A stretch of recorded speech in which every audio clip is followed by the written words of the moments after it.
What's the difference between ambition and discontentment? As if it's wrong to be ambitious as a Christian. Ah. As if you're ambitious or you're a go-getter, you're someone that gets things done, that somehow that indicates you're not content. Paul said, I've learned to be content in all things. When I'm in plenty and when I have lack. And the Bible says, do nothing out of selfish ambition. Now, so here's what I thought about. Number one, some people that are ambitious for the wrong reasons. The thing that's driving their ambition is some kind of broken place in them, and that could be discontentment. So some ambition is driven by discontentment, and that is not good ambition. Some ambition is selfish ambition. It's ambition to gather up just a pile of stuff for me. That's stuffitis. And the Bible speaks directly to that. Do nothing out of selfish ambition. But there are positive types of ambition as well. This is the Dave Ramsey Show. Isn't it great to hear from Dr. Don up there on the... Is that you? That was you? Okay. That was him. Yeah. All right. Well, I wonder what you think of when you hear the word ambition. What might be the first thing that comes to mind? Might be some of these folks, some sort of cutthroat Wall Street banker, a social influencer, Douglas MacArthur, a great military leader, or maybe an elite athlete. Might be one of the disciples when you think of ambition. Peter comes to mind, pretty ambitious guy. James and John, the sons of thunder, right? That kind of speaks of ambition. In fact, it's kind of, I find this kind of humorous. In Luke chapter 22, we've got the Lord's Supper. We've got, this Passover meal. It's this very meaningful time when the disciples are all together with Jesus and, they're sharing this meal. And then it says this, a dispute broke out among the disciples as to which of them was considered to be the greatest. That kind of shoots that nice, supper in the head. So for some, you might have a little twinge in your gut when you think about ambition, because when you hear the word ambition, the next thing you hear might be something dealing with condemnation. It reminds you of all the things that you've never done, all the things that you started but you never finished, all the things you can't do, all the things you won't do, things like that, okay? So those kinds of things might come to mind when you think of ambition. But here's what the Puritan preacher and author Thomas Brooks said about ambition. He said, ambition is a gilded misery, a secret poison, a hidden plague, the engineer of deceit, the mother of hypocrisy, the parent of envy, the original of vices, the moth of holiness, the blinder of hearts, turning medicines into maladies and remedies into diseases. Not a real high opinion of ambition, but I find that kind of interesting that he's a Puritan, and he said that when I would say it takes a fair amount of ambition to revolt against the Church of England and pack everything up and move to a new country and start over. But hey, his basic argument is that unchecked ambition leads to moral corruption. So just stay away from ambition.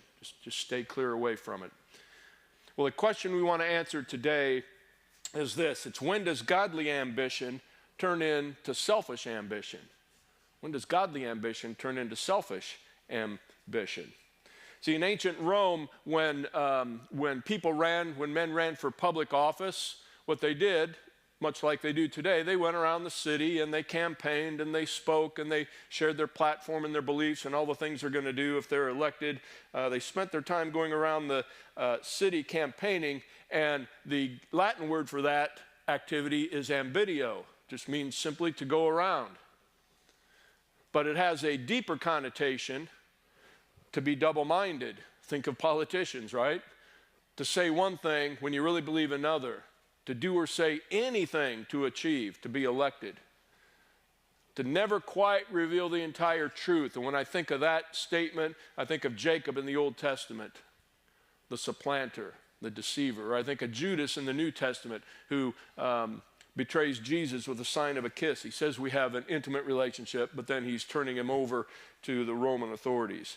Okay, so for obvious reasons, the word ambitio had a very negative connotation, and of course the English word would be ambition. So we're going to see today how God shows us that human ambition can be reconciled with godly character. So godly character and ambition are not total polar opposites. You can have both at the same time. That's what we want to look at. So I'm going to look at Jeremiah. He talks pretty directly about ambition. He says, should you then seek great things for yourself? Do not seek them, for I'll bring disaster on all people, declares the Lord. But wherever you go, I will let you escape with your life. Think about seeking great things for yourself. You've heard the phrase, I'm sure, so-and-so is climbing the ladder of success. Here's what the old priest monastic Thomas Merton said about that. He said, people may spend their whole lives climbing the ladder of success, only to find once they reach the top that the ladder is leaning against the wrong wall. Years and years, maybe in a career, years and years, 40 plus years of striving and climbing and sacrificing and going into the office late or on Saturdays or whatever, and you get to your retirement party and you realize, you know what, I spent all my energies on exactly the wrong thing. My kids don't know me. My wife doesn't really want anything to do with me, but by golly, I got a corner office, you know, and I got good raises. Okay, so seeking great things for yourself. Some believe that their activity or busyness is actually a sign of achievement, of success. I mean, look at my calendar. Look at all the things I'm doing this week and I'm doing next week. I must be successful. I must be climbing because I've got all these things I'm doing. Stephen Covey says about that, if the ladder's not leaning against the right wall, every step we take just gets us to the wrong place faster. Maybe you feel like that sometimes. I'm going and going and going, but I'm like on a treadmill. I'm not going anywhere. Or I'm going the wrong direction, but man, am I going there at a breakneck pace? So if Jeremiah says to avoid the pursuit of things for yourself, and if ambition has such a negative connotation, it makes me wonder, what in the heck is it doing in the Bible? Because God talks about ambition quite a number of times. So it can't be altogether a bad thing. So notice that all these statements are written by the Apostle Paul. And that's kind of interesting to me because I look at that and I think, well, yeah, if there was ever an ambitious character, I think Paul would probably be it, right? Paul was ambitious before he was a believer in Jesus. It took a pretty ambitious effort on God's part to get Paul in the right place spiritually. And we know from reading Scripture that Paul was ambitious after he was converted to Jesus. So I would say Paul's a pretty good expert on the topic of ambition. So what is it that Jeremiah forbids, but Paul not only allows, but he celebrates and he honors it? The issue for Jeremiah is this. I kind of paraphrased it. If you're pursuing great things for yourself, knock it off. That's like a real rough paraphrase of what I read from Jeremiah. He's saying selfishness is always sinful, always corrupt, every single time. The word ambition in the Greek culture was actually transformed. So, it had this really negative connotation, something you don't really want because it represents a politician. The Greeks did what our culture often does. They take a word, a phrase, a statement, a belief, and they start to pound on it. And they push it out there like our culture does. Take a belief or a statement or a word and push it out there. Twist it. It's sin, but we're going to twist it and try to convince you that it's good. And the way we're going to do that, we're just going to keep pounding and pounding and pounding. And that's what they did with the idea of ambition, that ambitio. Eventually, ambition overcame its negative connotation, and the Greeks, it rose in the Greek culture. That's actually something to honor, is this ambition. And so instead of saying, well, yeah, I'm a politician, but I don't really tell many people about that. No, they're out there bragging that I'm ambitious. I'm a go-getter. Now it's become a badge of honor for me. that I'm ambitious. And so Paul talks about honor too, but Paul says this. He says, if you're pursuing, I went the wrong way. See, this whole thing was intended to eliminate all those mistakes, except I didn't factor myself into that. Paul says to Timothy, whoever aspires to be an overseer desires a noble task. Whoever has ambition to be an overseer, that's a noble thing. Now that's good ambition. That's an okay thing. Okay? So Paul had a noble ambition, but his ambition wasn't corrupted. And here's how. How can you have ambition and godly character at the same time? Here's the first thing to that point. My goodness. There we go. So Paul says we make it our ambition to please him, whether we're at home in the body or away from it. Right away, you see, Paul's ambition was always to please God. That separates spiritual ambition from sinful ambition. Everything he did was aimed at pleasing God. He says this, he says, I care very little if I'm judged by you or by any human court. Indeed, I don't even judge myself. My conscience is clear, but that doesn't make me innocent. It's the Lord who judges me. Now, this is not a defiant attitude on Paul's part. I've heard people saying, maybe you have too, if they're defending themselves, something they did or said or something they didn't do that they should have done, and they get kind of defiant about that, and they'll say, hey, you can't judge me. You know, God knows my heart. He knows who I am. I don't care what anybody thinks about me. When I hear that statement said with that tone in that context, I always think this line from Hamlet, actually the only line I know from Hamlet. Not a big Shakespeare guy. But it goes like this. Methinks thou dost protest too much. You know, when I hear somebody say something, I don't care what you think about me. I think, yeah, I bet you do. I bet you do. And there's a healthy component to that too.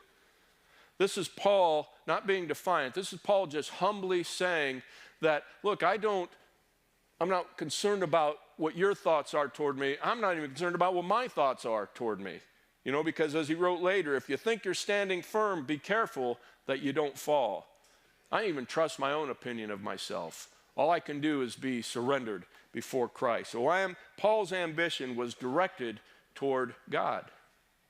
The second thing with Paul is that his ambition was directed long term. It wasn't just directed outward, it was directed long term. He was thinking eternally, all the time. Here's what he says about his home in the body. See, we're wasting away. We've got troubles here. The earthly tent we live in someday will be destroyed. For now, we groan and we're burdened. Basically, what he's saying is this home here on this earth, this is temporary. Enjoy it, but this is temporary. Don't get married to it. He's saying that right now, here on earth, as I stand here, I have the same ambition, the same motivation that I'm going to have when I'm in heaven standing with Jesus, and that's to please him. Whether I'm home, here, whether I'm away with him, my ambition is to please Jesus. We won't be pleasing others in heaven, won't be pleasing ourselves. Everything will just be pointed at Jesus. And I love that perspective, and it's summed up. This is a quote by this old British evangelist, Leonard Ravenhill. He says this. He says, this life is a dressing room for eternity. That's all it is.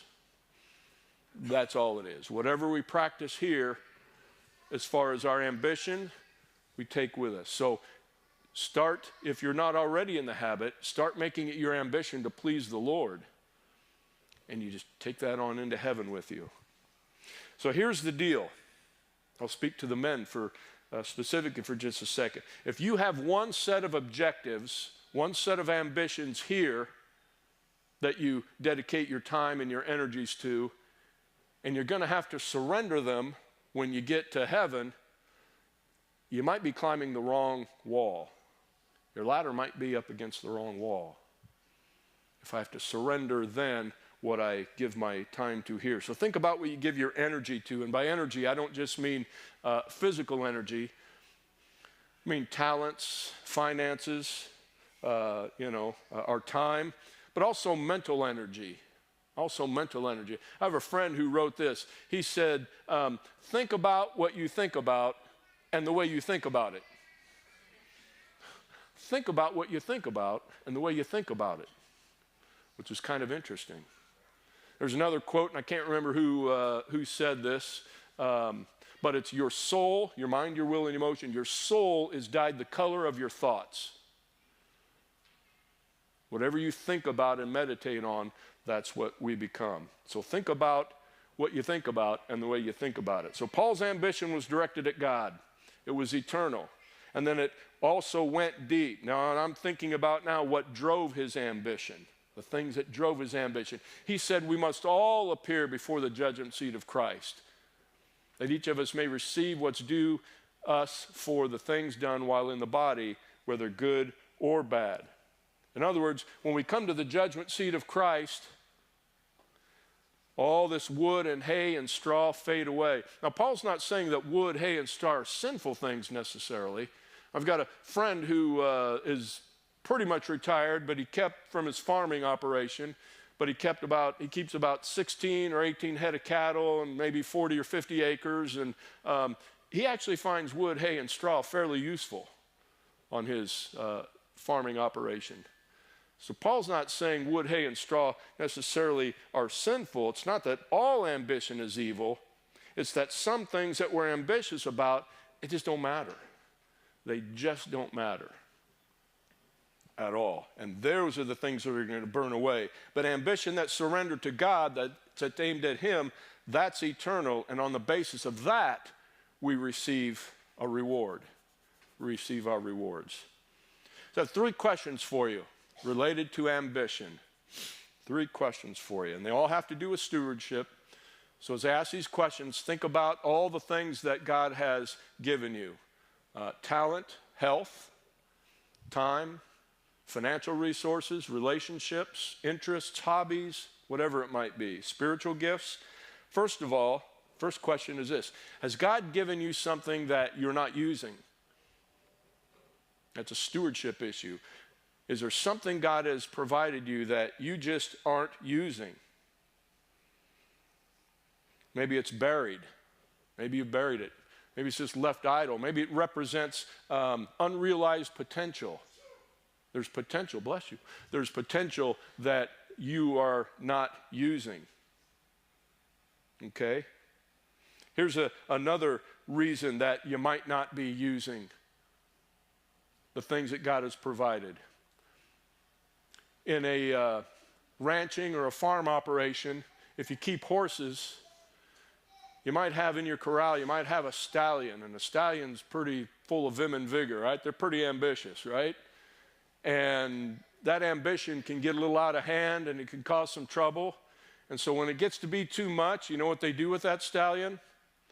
They pull that stallion aside and they geld him. That's a pretty word for castrating him, for removing his testicles. He's not out of control anymore. He's nice and manageable. He's nice. And ambition isn't a problem. He has no ambition.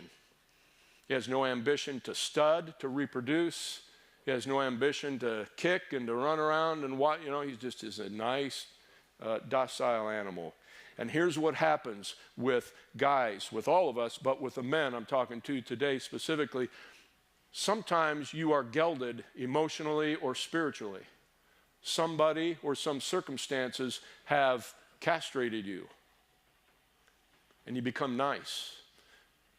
And the thing I find interesting, we'll probably talk about this in the next series Jason just mentioned on Jesus, is nobody ever accused Jesus of being nice. Ever. He wasn't a nice guy, as we define nice. Of course, it depends on who you ask, the woman at the well or the Pharisees. But I don't think Jesus' aim was to be nice necessarily. And so this gelding has no more ambition. And sometimes we are emotionally and spiritually gelded and the ambition's gone. And here's the deal. You usually never know that. And here's why: because men are pretty good at covering that up.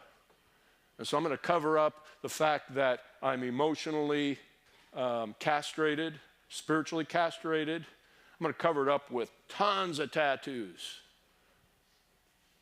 I'm going to go work out like a mad fiend and just be ripped all over the place. And you'll think I'm the studliest thing you've ever seen. Or I'm going to get this cartoonishly huge truck and put the biggest tires and rims on there and the roll bar and the lights and the whole thing, man, to cover up the fact that I'm wounded, I'm hurt. I feel like a little boy. I feel like when I sit at the table, my feet don't touch the ground. That's an actual example from my life. Used to be when I sat with adults in business, all their feet touched the ground, but mine didn't. That's a drag. And so men like to cover that up. The next question is, has God given you something that you're using primarily for yourself? So you realize what God's given, maybe, but you've chosen to use it for yourself, maybe out of a poverty mentality. If I use this up, I won't have it anymore, as if God, doesn't have any more in inventory, right? So maybe out of a poverty mentality, maybe out of just selfishness or laziness. It's interesting that the opposite of ambition is not humility. That's what you think it would be. You would think the opposite, they're so humble, but that's not it. It might sound really holy, really pious. The opposite of ambition is passivity. It's timidity. It's complacency. Those are things that God says are sin. So if we're not exercising the ambition that God has given us, using the things that He's provided, there's a variety of reasons, but it might be that it's sin in your life. Maybe you're using the things He's provided for yourself because you're prideful or you're fearful. And then finally, maybe He's given you something that you are completely willing to use for Him. An ambition, to use the gift, the relationships, whatever it may be. You're totally willing to use it for God's glory. You just don't know how. Just not sure how to get started. That's fair. Not sure where to jump in or what this is going to look like, or you need someone to show you the way. Fair enough. We have people here who can show you the way. Probably your small group leaders, probably somebody you're sitting next to, unless you're Christy. Just kidding. But somebody in the row you're sitting in, somebody on the staff here. Maybe you have some good, mature Christian friends outside of Radiant, people we don't even know, but they could help you walk this out. They can help you get started. The people are here. The people are available to help you. I want to ask you to stand with me, if you would, as we wrap up here. I'm going to read a prayer to finish this. And if you're willing, I want to invite you just to stretch your hands out however you want, either in a posture to receive or a posture to surrender, whatever applies to you as I read this prayer. Lord, I come before you today acknowledging my ambitions and desires are gifts from you. Help me discern what truly aligns with your purpose for my life and to use my talents and abilities for your glory. Grant me wisdom and discernment to distinguish between my own desires and your divine will. Help me to pursue my ambitions with a humble heart and a focus on serving others. Give me the strength and perseverance to overcome challenges and remain steadfast in my faith, knowing that you never leave me and you never forsake me. May my actions and decisions reflect your love and grace, and may my life be a testament to your goodness for the sake of Jesus. Amen.